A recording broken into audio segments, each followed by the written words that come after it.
This is The Wealth Puzzle with Michael Mansfield from the Lynn Group. When a part of your financial strategy is out of tune, your long-term goals, your retirement savings, and your legacy can all suffer. With many years of experience in the financial industry, Michael provides his clients and prospects with the information they need regarding Social Security, retirement income planning, wealth management, and much more. Listen in as we address your financial concerns and provide helpful solutions to put you on the path to achieving your retirement goals. And now, here is The Wealth Puzzle with Michael Mansfield.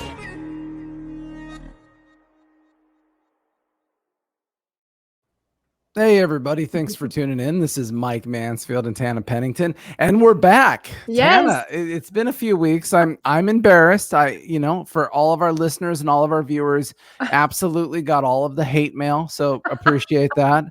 No, you did not. Yeah, well, I got some things of like, hey, what's going on? Where are the shows? These things that I listen to. There's just been nothing going on in the world. So Tana and I felt there was nothing to talk about. Little vacation. Nah, just kidding. So Tana had a family reunion. Tana, tell us all about it. It was so much fun. We went to beautiful St. George, Utah. So southern Utah, it was gorgeous, red cliffs. And we just went into an Airbnb, big, huge home, 9 bedrooms. There was about 35 of us. Yeah, it was a big party. That is a big party. And you guys were boating. Yes. Boating enthusiasts. At the lake. It was a lot of fun. There was a big pool too. So now this was over... It spanned over Memorial Day, right? So it did, and we were a little nervous about that. So just the Saturday and part of Sunday was a little bit crowded, but we had a great time. And then as soon as Monday hit, it was super quiet, and so we had the lake pretty much to ourselves. Oh, nice. Yeah. Well, welcome back. Thank you. Woo-hoo. So that happened, right? So that kind of threw us off for a week. And then the most lovely thing happened next week, and that is our building's internet went down. And that's right. You talk about, what is it, Maslow? Is that Maslow? How do you say it? What's his name? The hierarchy of needs. You need food, shelter, water, all of these things. Turns out internet's on there now. So, it's on the list. In the history of the world never existed, but now suddenly internet is one of our human needs. That's so true. Holy cow, does everything we do at work run off the internet? All of our systems are cloud-based, even our printers. If we said, well, I got nothing to do, so let's just scan stuff. Even our printers were based on the Wi-Fi in the building working. So we had a rough week last week of just trying to deal with technology. Yeah. It was a lesson learned. It's tough, So I was going to my house trying to work on stuff and it was a little tricky. It was a bummer. But hey, you know what? Here we are. So we're back in action. We're sorry that we took some time off, not to be mean. Today, we're just going to kind of have a really quick overview. Tana and I were talking about a bunch of different things to catch everybody up on some economic data points. Mm-hmm. Honestly, Tana, you and I talk about this all the time. Weird world we live in. There's a lot going on. There's politics, there's economics, there's news, there's all kinds of stuff. Remember, these conversations are all about feeding you information because in the end, we're not trying to sit here on a pulpit and talk crazy and spout a bunch of stuff off. This is all about everybody understanding what are the things that impact you individually, right? Because in the end, political policies on taxation, for example, that impacts you when you're trying to retire. The discussions of what the Federal Reserve is going to do. Well, that impacts you with inflation, something you can see on the screen here we'll be talking about in a second. There's just so much that goes on big picture that really trickles down to little picture and impacts the clients that we help and the way that they build retirement plans. So with that said, Tana sent me this article the other day, which I thought was interesting. So Tana and I do a lot of Social Security. So I do a lot of planning for Social Security. Tana does a boatload of Medicare planning for our clients. So side note, do a little commercial for Tana. If you have Medicare questions, if you need to change a plan, if you're turning 65, Tana is the person to call. She is an expert. She is the boss. Or if you have a birthday coming up, that's the best time to switch your Medicare supplement plan F or plan G. If you want to look for maybe saving some money there, there's, some competition out there. We could look at some different. Yeah, that's awesome. So let's do that. But hey, as you can see on the screen for the people that are viewing the video, here's a fun little article. In the last decade, there's been a wide range of cost of living adjustments for Social Security. And what's funny is in the last decade, actually technically the last 11 years, there have been 3 years where the cost of living was zero. It was a goose egg. It didn't go up that year because there was no measurable inflation. So the government follows the CPI, the Consumer Price Index. It's our standard measure of inflation. Granted, there's like 20 different ways they calculate it. There's PCE, there's urban, there's all of these things that they do to calculate it. But as the general rule, inflation's been creeping up. Everybody, you can turn on the news and see this stuff. And so last month, when inflation just came out a couple weeks ago, annualized inflation is about 5%. And so you kind of see here the CPI, all-time item index, blah, blah, blah, 5% over the last 12 months as of May. What's funny, though, if you read into the article, this is the largest increase in inflation since August of 2008. Anyone remember what was happening in 2008? Anyone? Yeah, the market crashed, and I know I keep saying that like there's more people on this call here. I was looking for a group consensus, right? So you're right. The Great Recession, right? The worst stock market crash in 100 years was happening. And as it was roughing out and GDP was going down, all of a sudden things were starting to accelerate. It was all over the place. So inflation's up a lot. So that's funny, right? Because I said, well, hot dog, this is going to be the most cost of living adjustment that we've seen in a long time, certainly in the last 10 years. You know, it's funny, fun fact. I was in 1980, Tana, any guesses what the cost of living adjustment was on Social Security? Ooh, I'm going to say 15. We've probably talked about this. Like, that was a total guess. It was like a balloon with a little leak and just went. No, I'm serious. That was a guess. Yeah, it was 14.83%. Sweet. Good guess. And so, it's amazing because you say, oh my gosh, in 1 year, your Social Security goes up 15% on a cost of living adjustment. Now, to put that in perspective, late 70s, early 80s, we were living in hyperinflationville. You could get a CD that paid 15%. Your mortgage was 12%. Everything was expensive on that measure. Coming into this time period, people are looking forward to an increase in Social Security. So that's exciting.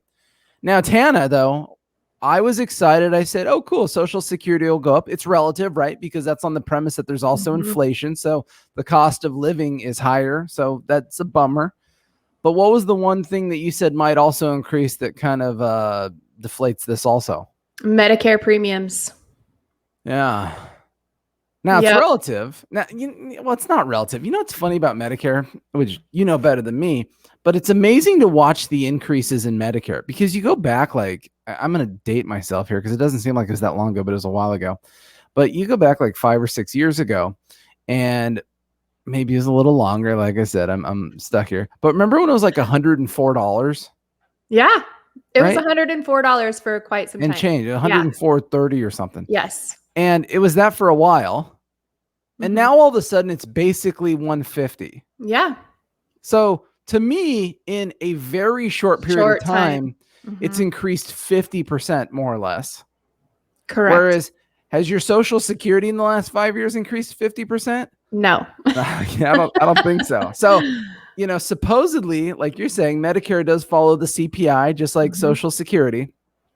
But for some reason, there's that mystery where the increases are mathematically a little more than one would think.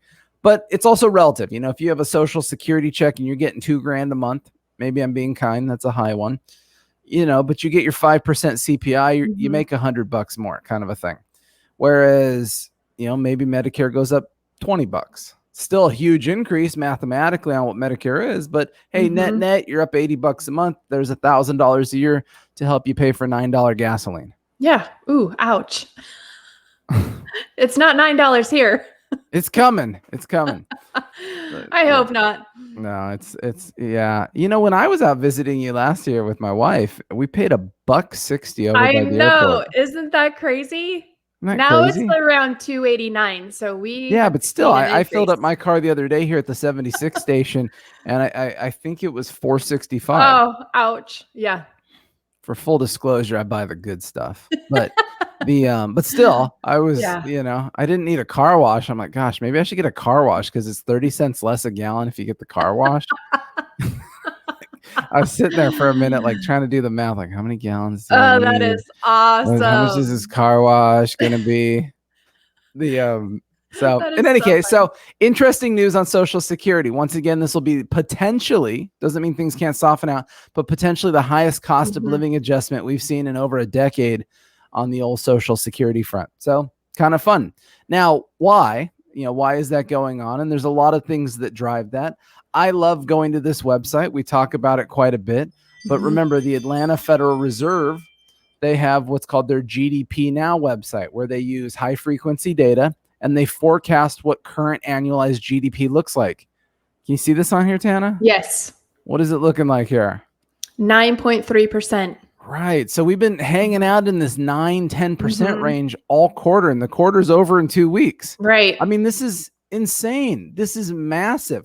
Remember, after the crash of 2008, coming up into all of this stuff, we had 10 years that have been defined by economists as the plow horse economy, where the economy, the GDP grew so slow, so anemically that it's like the plow horse, just kind of plowing through the dirt, making a row real slow. We're going to make it happen, right? Plow horse economy, where we could barely maintain a 2% GDP. We had a strong GDP last quarter, basically 5% annualized. Now we're looking at the better part of a 10% annualized GDP. I mean, this year, you're probably going to end up averaging a 6-7% GDP. It's insane. It's now, right? Everything's full disclosure today. So full disclosure, last year we had the biggest drop in GDP, more or less, we've ever seen. So it's bouncing back, but the economy is on all cylinders. So it's like a John Deere tractor. They got rid of the donkey, or the ox or something. Now we got a tractor rolling through. That was not an advertisement for John Deere, nor are we invested in John Deere stock. I'm doing disclosures after everything now. If I hold up this Bic pen, I don't want people to think I'm trying to do an ad drop. So GDP is doing huge. So GDP, when you overly simplify it, it's broken into two massive buckets, and then obviously it drills down from there. One massive bucket, it represents 2/3 of GDP, and the other massive bucket represents manufacturing in this country, which is 1/3 GDP. Oh yeah, I just gave it away. What did I just do there? I don't know what I just did. I was feeling good, like I was setting something up, and then I'm like, I'm just saying the answers here. This is like the best test in school. So what is the 1/3 GDP? Manufacturing, and then 2/3 is people spending money. There's your GDP in massive simplicity. So when it's running really hot like this, we know a couple things. Well, one is we know people are out spending money. I mean, just going bonkers. I was reading something just this morning on CNBC that was saying that this time in 2019 to right now, individual spending is up over 20%. Wow. Right. It's incredible. People are just hotcakes, man, spending money. Manufacturing is running on all cylinders. Heck, let me show you guys. Why say stuff when I can show you? And this is obviously for the people watching it. So obviously we like data. We like information. It tells stories. It helps us give us direction. These are the tea leaves that Tana and I use when we're building a retirement plan for people, of how we try to make good informed decisions. So here we see, this just came out for May. So ISM manufacturing, it's an index that follows manufacturers. It rose to 61.2. Now, this is kind of funny because when COVID was hitting, you guys can see this chart on here. It goes back a number of years. When COVID was hitting, we were actually in a little bit of a small manufacturing recession, which was a problem. Well, ironically, manufacturing has roared back so hard, it's actually doing better than it was, pre-COVID, certainly past the last recession, kind of hitting all-time highs. The way that the chart works, because everyone's saying, well, Mike, a 61.2, you got a D in your class. You're almost failing. Right? I mean, it's not what everyone thinks. 60, I got a 60%. So the way that it works is, if you guys look at this chart, there's a red line right down the middle. It's got that 50 on it. So 50 is the magic number. If you're below 50, the manufacturing industry is contracting. Not a good thing. If you're above 50, you're expanding. And that's a good thing. So a 61.2, as you can see on the chart here, is pretty much an all-time high in the last more or less decade. But it also means that the manufacturing is expanding. Remember, this represents 1/3 of our GDP. This is huge. This is important. This is relevant. Let's see. The other ISM non-manufacturing institute, by the way, ISM, Institute of Supply Management. Tana, you probably know that from some test or something. I don't know. Also, non-manufacturing index, Institute of Supply Management. They said their index is expanding at 64%. Once again, you look at the chart, it's kind of a 10-year high, more or less, well above the 50 line. Hot dog, things are firing on all cylinders. We have a red hot economy right now. The biggest problem that we have is we have a bit of a labor shortage. There's a lot of outstanding jobs. Yes. It hit an all-time high, like something like 9.5 million outstanding open jobs. Wow. Which is fascinating because, it's like we need like speed dating where they match people up real fast. Like, how do we have so many open jobs, yet so many people on unemployment? It's a mystery. It's not a mystery. It's because they're getting the $300 extra a week. How dare you? I know, I'm terrible. I am offended that you would boil people down to that level. I'm sorry. That is just not fair. It's not fair. Well, we went to a restaurant this weekend and they couldn't even seat us for over an hour, and it wasn't because they were, very busy. It was just they said there was a lack of staff, so we have a problem. And for all of our viewers and listeners, you got to realize Tana and I deal with hundreds of people. We hear and see these stories all the time. Yeah. I've got clients that own businesses that have directly told me they cannot find people to work. I then have clients on unemployment who have directly told me, I'm not going to go back to work because every job I found doesn't pay me as good as my unemployment. Why would I work? And you're just like, it really is true on the street. These are the things I deal with all the time. Yeah. However, the jobs market is getting better. So as of May, there was almost 600,000 new payrolls added. So that was an improvement from the previous month of 200,000. Once again, we were hoping more jobs would have been created in the last couple months. The problem is, as Tana's highlighting, is one element of it is the fact that, unemployment. Remember, in California, if you got 2 people in a household on unemployment, that could be $750 a week per person. Times that by 2, that's $1,500. Times that by 52, that's almost $80,000 a year that you don't have to work. Granted, I saw a big headline the other day that said that the issue is childcare, and I thought, well, that's kind of weird. It's summer for most people, and summer has always happened since I was born. So it's always been an issue. So if people could always adapt to it previously, what is the problem now? Right. To use that as the justification. Good point. Oh, what else do we got? The trade deficit, nobody cares. Let's see. Oh, and then we already talked about this. So the CPI, obviously inflation. You see this is kind of a different look right now. We're looking at the chart version of it. And in the chart version over the last kind of 8 years or whatever this chart is, you can see that inflation is obviously looking a lot stronger and a lot bigger than it has historically. So once again, inflation is here. Rear its ugly head. What else do we got? We'll come back to inflation because I have another thought on that. Actually, let's go to it now because otherwise the flow of the show will make no sense. And it probably doesn't make sense already. And that's no, it does. That's what happens when you get me talking. So what do I got here? I got the 10-year treasury chart up on the screen for our watchers. Remember, this follows the price of interest rates, and 10-year treasury is kind of like the bellwether, the Titanic. It's just kind of the thing that we all keep track of. And so pre-COVID, coming into COVID, what happened to interest rates, Tana? They for fell. The people that can't see this? Yeah, and maybe the word fell is being nice. They kind of cratered, just implosion, right? And then during a long swath of the COVID last year, what were interest rates doing? It stayed flat. They're staying flat, staying low.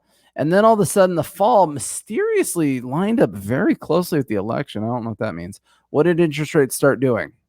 Shot up. They shot up a lot. And now we're kind of back to what kind of a zone here? Flat again. Kind of a hangout zone.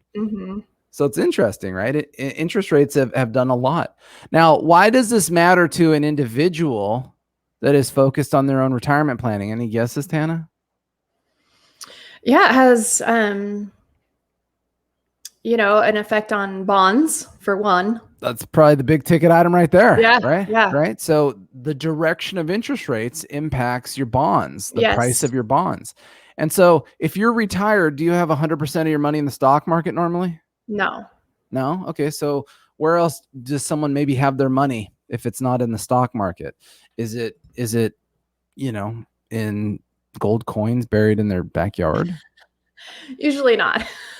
Yeah, I haven't heard that one yet. maybe. Oh, I don't know. It's like those satchels they used to wear, like with their gold coins. Is that a thing still? No. We should bring those back. We can make $1 million, right? So it's not in the stock market, right? It's in bonds. It's in cash. Maybe it's in an insurance product like an annuity or some kind of cash value life real insurance estate or real estate. But those are kind of the normal, obvious places for money to be when it's not directly in the stock market. So as you're retired and you become more conservative, a lot of people don't keep all their money in the stock market, especially if they need income, because if the stock market's going down and you're pulling income out, guess what? Not good, right? Yeah. You just kind of trash your account. So even though this is a 2-year chart that shows interest rates were going down initially, if I was to expand this chart over 40 years since the 80s, remember cost of living adjustments, like you said, 15%, more or less, interest rates have been falling for a long time, right? They bottomed out last year. I mean, the 10-year treasury was at like 0.5%. It was crazy. And then they shot up. And as normal things do, when things move in heavy directions, they generally get to some kind of consolidation period, which we seem to be in right now. So interest rates shot up significantly. They went from more or less that 0.5% last year to basically, 1.5, 1.6, 1.7% this year. And they've been kind of hanging out there more or less. Well, remember, when interest rates are falling, the value of your bonds goes up. So for a long time, people have made a lot of money on their bonds and been very conservative, very safe, very happy. Well, the opposite is happening, right? That as interest rates go up, people are finally starting to see the bond bleed. I mean, year to date, if you look at the aggregate bond index, the bond index is down like 3% this year, even though the general stock market's up 13%. Right. So you're like, well, crudsickles, that's not a good thing, right? But this is a direct challenge with inflation so if you get into Federal Reserve monetary policy and there's inflation, remember, we haven't had any for a long time. Do you remember, Tana, the date I said of the last time we had that high inflation? What year that was? 2008. That's back in 2008. So it's been a while, right? So we haven't had to deal with this in a while. Right. But when we have high inflation, the Federal Reserve has to be concerned about that because they're saying, well, crud, we can't have hyperinflation. We don't want gas to be $9 a gallon tomorrow, kind of a stuff. And so the way that they control inflation is they raise interest rates. Well, here's what's kind of happening is the Fed's sitting on interest rates. They haven't raised them yet. They probably will in the next year or so. But when they do, that's going to force interest rates higher. Hence, people are going to lose money on their bonds. It's a problem. We have actually been putting together a very specific presentation on interest rates and bonds. So I don't want to give it all away today. Otherwise, the show in a week or so will be totally boring. But this is something to be conscious about. And that's why I thought it was fascinating how all of these tea leaves tie together, right? Yes. Cost of living adjustment for Social Security is exciting for some people. Woohoo, it's going up. GDP is on fire. But the problem is you can't get enough people back to work to continue to make new goods and services. Hence, inflation's coming into the situation because even though GDP is on fire and people are spending money, there's just not enough goods to go around because of supply chain issues and labor shortages and all kinds of stuff. Manufacturing's on fire, which once again isn't good for inflation. And all of this then ties back to you're in the bond bleed business now, right? Your bonds are bleeding. And so I hope that doesn't happen to you. But obviously, these are the things that we tackle with our clients. Tana and I have a lot of solutions to deal with the bond bleed. We're not going to tell you about them because they're all secrets. But we actually dealt with this with your dad recently. Yeah, we did. So, and now your dad's happy because he's not bleeding bonds. All right. Let's go in a different direction. We're almost done here. I thought that this was just kind of a funny Gallup poll that came out the other day. How you read it, that's up to you. What you think of it, that's your business. I just thought it was entertaining, and maybe it doesn't take much to entertain me these days. So look at this poll from May of 2021. This is a Gallup poll. You've probably all heard of them. Mm-hmm. But what they did is they went through different political groups. And once again, this isn't supposed to be a political show. I just thought that this was interesting. And so you see they got Republicans, Independents, and Democrats on here. And in the poll, they polled people, and the orange bar represents what percentage of people want to lead normal lives as much as possible. And the blue is what percentage of people want to stay at home as much as possible. I thought that was super interesting because if you look at Republicans, 87% want to get back to normal, whereas only 13% of Republicans want to stay home. Whereas Democrats, 71% want to stay home as much as possible, and only 29% want to get back to normal. Like, yeah, that's very interesting. Like, what you do with this information, I don't know. I just thought it was very interesting and very kind of bizarre about how politics are driving our psyche. I mean, we showed one of these a couple weeks ago that was showing how vaccinated people are less comfortable with going out into the world than unvaccinated people. Right. You know, there's so much weird, fascinating psychology going on with this stuff right now. And the reason that I bring this up in part is, remember, all of this goes back to normalizing the economy, because the more normal the economy is, the more the stock market advances, the more that we can get people back to work, the better we can fix supply chains. That will control inflation. That will keep your bonds from bleeding. Everything is about your financial plan when we're at the end. Right. So anyways, that's it for me, Tana. I'm just gonna walk away. You wrap up. All right. All right, that was good. All right, we did it. Hey, if you got any questions, if you need a review, if you don't have a good, solid retirement plan, this is what we do. This is why Tana and I are here, is to help you guys. If you can't stand me because you think I'm crazy, guess what? You can work with Tana. It's literally that easy. So give us a call, 805-500-7035. You can visit our main website, thelindgroup.com. Otherwise, Tana, I'm glad you had a good family reunion vacation. I'm glad our internet is working again. We are back to business. All right.